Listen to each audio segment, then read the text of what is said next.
আসসালামু আলাইকুম রহমতুল্লাহি ওয়া বারাকাতুহু। সুপ্রিয় সুধী, সমস্ত প্রশংসা মহান আল্লাহ সুবহানাহু ওয়া তাআলার জন্য এবং নবী করিম সাল্লাল্লাহু আলাইহি ওয়াসাল্লামের প্রতি হাজার কোটি দরুদ ও সালাম। আজকে একটি বিষয়, আজ জুম্মার দিন, নবী করিম সাল্লাল্লাহু আলাইহি ওয়াসাল্লামের প্রতি দরুদ পাঠের দিন। তো প্রমাণ ভিত্তিক, হাদিস ভিত্তিক আমল করব। নবী করিম সাল্লাল্লাহু আলাইহি সাল্লামের তরফ থেকে যেইভাবে বার্তা আমাদের কাছে পৌঁছেছে, আমরা সেই বার্তা দেখে শুনে বুঝে যাচাই করেই আমল করব ইনশাআল্লাহ। প্রমাণ: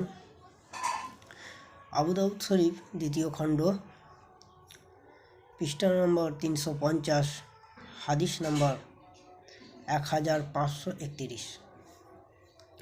আল হাসান ইবনে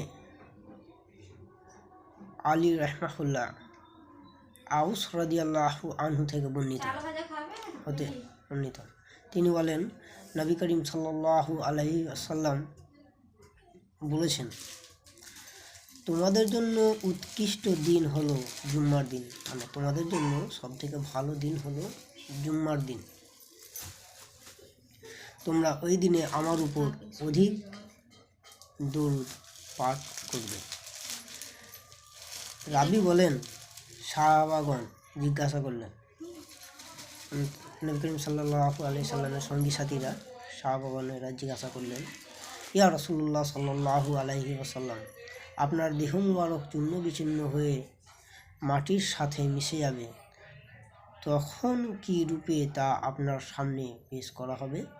জবাবে তিনি বললেন, নবী করিম সাল্লাল্লাহু আলাইহি ওয়াসাল্লাম বললেন, তা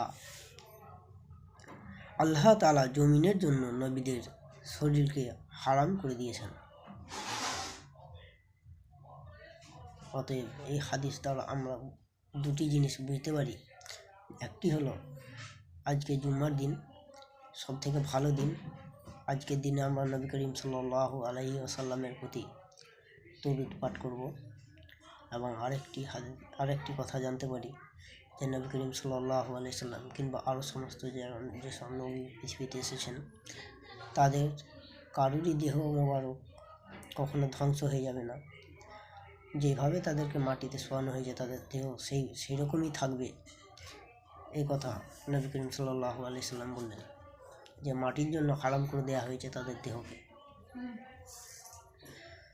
আর সব থেকে ছোট দরুদ হলো সাল্লাল্লাহু আলাইহি ওয়াসাল্লাম।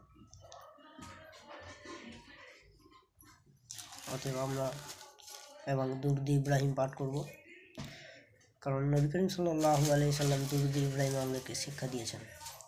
এই বিষয়ে একদিন বিস্তারিত আলোচনা করব, কখন তিনি কীভাবে দুরূদ ইব্রাহিম আমাদেরকে শিক্ষা দিয়েছেন সেই বিষয়ে ইনশাআল্লাহ।